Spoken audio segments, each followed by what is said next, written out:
सो good morning students. सो आज की क्लास में हम लोग मैट्रिक्स में बहुत सारे प्रोग्राम कर चुके हैं, थोड़े से प्रोग्राम आज और करेंगे। तो आज का जो प्रोग्राम जिससे मैं स्टार्ट करने जा रहा हूं that is regarding rotation of the matrix. कोई भी एक मैट्रिक्स गिवन मैट्रिक्स है तो हम उसको एक्सक्यूज मी रोटेट कर सकते हैं टुवर्ड्स व्हाट वी से 90 degree clockwise and anti clockwise. तो एक ही करके हम लोग करेंगे। तो सबसे पहले हम क्या करने वाले हैं, क्लॉकवाइज करना है। देखिए क्लॉकवाइज कैसे करते हैं। हम एक एग्जांपल ले लेते हैं। एक मैट्रिक्स है 3x3 की। ये 3x3 की एक मैट्रिक्स है। यहां नंबर है 1 2 3 4 5 6 7 8 9। अब इसको हम क्लॉकवाइज अगर रोटेट करें तो हमें कैलकुलेट करना पड़ेगा कौन सी चीज किस तरफ जानी है। तो कैसे करेंगे, देखिए इसके रो इंडेक्स नंबर 0 1 2 है, इसके 0 1 2 है, ये 0 1 2, ये 0 1 2। मैं बना रहा हूं ये बी मैट्रिक्स, ठीक है। इसके रो कॉलम क्या होंगे और ए में ये वैल्यू कहां से आएगी। तो बी के 0 0 में जो आ रहा है 7, वो आ रहा है 2 0 से। फिर 4 कहां से आ रहा है, 0 1 पे 4 आ रहा है 1 0 से। और 1 कहां से आ रहा है, 0 0 से। 0 2 में वैल्यू कहां से आ रही है, 0 0 से। तो ये हो गया। इस तरह से आप देखें 1 0 की वैल्यू कहां से आ रही है, 1 0 पे है 8, 8 आ रहा है 2 1 से। फिर 5 1 1 पे 5 है और ये 1 1 से ही आ रहा है। फिर 1 2 पे 2 है, ये 0 1 से आ रहा है, ठीक। इसके बाद 2 0 पे क्या चीज है, 2 0 पे 9 है, 9 आ रहा है 2 2 से। फिर 2 1 पे क्या है 6, 6 आ रहा है 1 2 से। और 2 2 पे जो वैल्यू है 3, वो आ रही है 0 2 से। तो हमने ऐसे एक लिस्टिंग कर ली। इस लिस्टिंग को करने के बाद हमें देखना है कि ये काम करने का लूप कैसे बनेगा। तो जब मुझे ये पार्ट को रब करना पड़ेगा,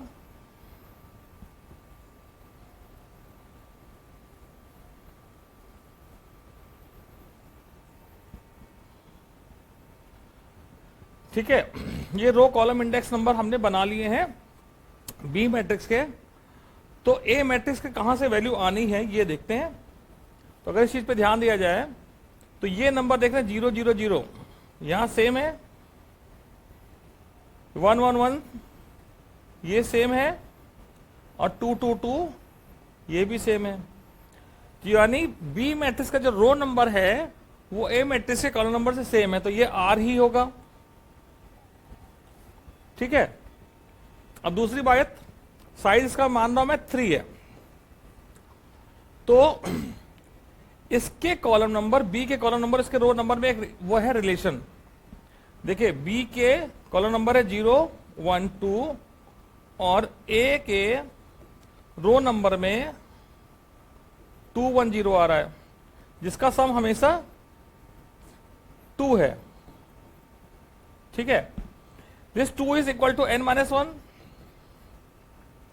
तो मुझे अगर ये पता करना है तो मैं कह सकता हूं बी का column number plus x equal to n minus 1। तो what is the value of x, n minus 1 minus c। तो ये जो ये वैल्यू है, this value will be n minus c minus 1 और समथिंग लाइक दैट, ठीक है। तो ये हमने निकाल लिया। इसको निकालने के बाद हम इस प्रोग्राम को लिख सकते हैं। क्या लिखना है भाई, हमें डिक्लेयर करनी है matrix A matrix B matrix of size n input कर लेना है मैट्रिक्स ए को। यहां पे हम केवल ये डिस्कस कर रहे हैं कि रोटेशन कैसे किया जाए। तो रोटेशन का क्या लूप होगा वो देखिए, क्लॉकवाइज रोटेशन है ये,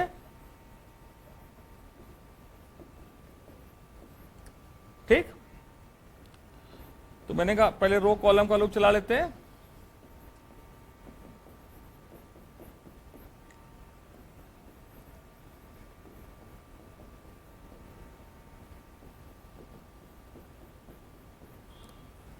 ठीक, इसके बाद बी मैट्रिक्स के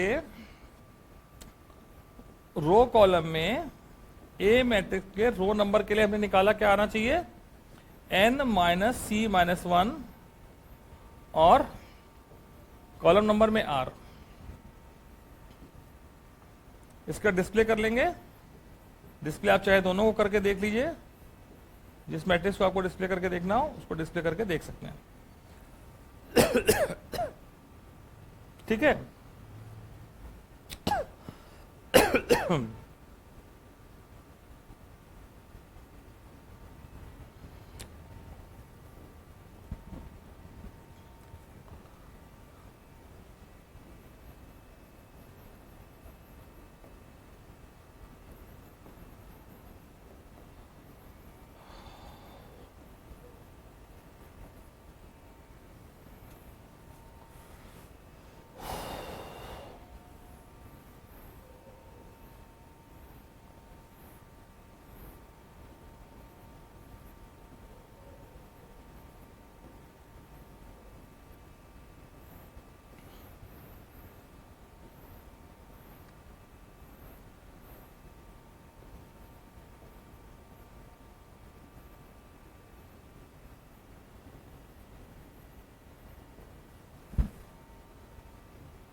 हाँ तो बच्चों यहाँ सामने मैंने मैट्रिक्स बनाई हुई है। यहां मैंने माना एक n बाई n की मैट्रिक्स है जिस नेम इज A, और दूसरी मैट्रिक्स है B, वो भी n बाई n की है। और मैट्रिक्स A के एलिमेंट को एंटी क्लॉकवाइज 90 डिग्री रोटेट किया गया है। अब इस काम को करने के लिए हमें कोड लिखना है, रोटेट कैसे करेंगे। रोटेट करने के लिए जो कोड लिखना है उसको हमें करने के लिए पहले क्या करना पड़ेगा, हमें ये जज करना पड़ेगा कि भाई मैट्रिक्स बी में जो नंबर आ रहे हैं वो ए के किस इंडेक्स नंबर से आ रहे हैं। तो मैट्रिक्स बी के इंडेक्स नंबर को हम पहले अगर लिख लेते हैं इस तरह से, तो मैट्रिक्स ए में बी में 0 1 0 0 0 1 0 2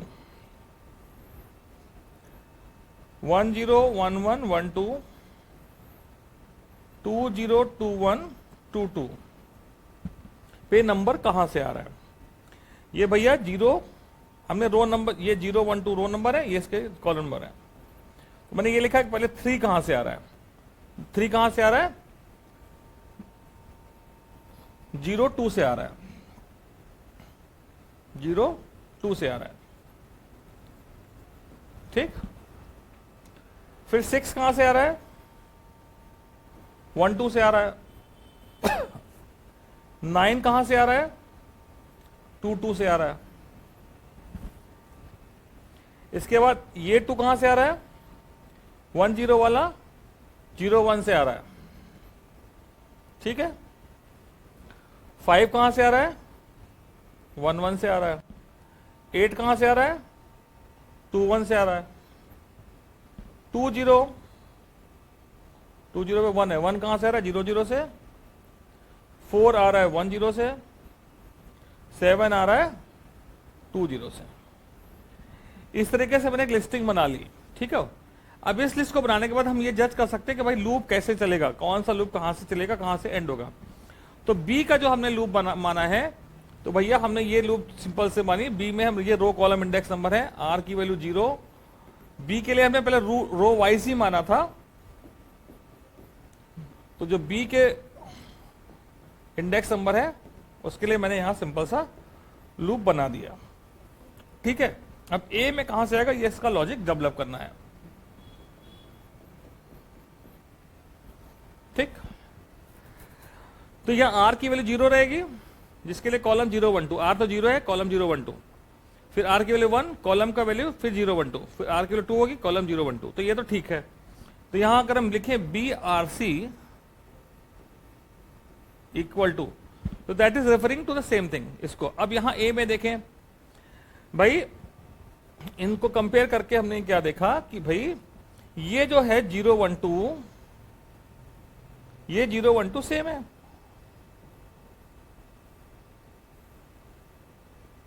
तो यानी बी के रो कॉलम में जो कॉलम नंबर है वो ए का रो नंबर से सेम है, तो निकल आया भाई। दूसरा है, अब दूसरी चीज को देखना पड़ेगा कि वो कहां क्या है। 0 है तो ये 2 हो जा रहा है,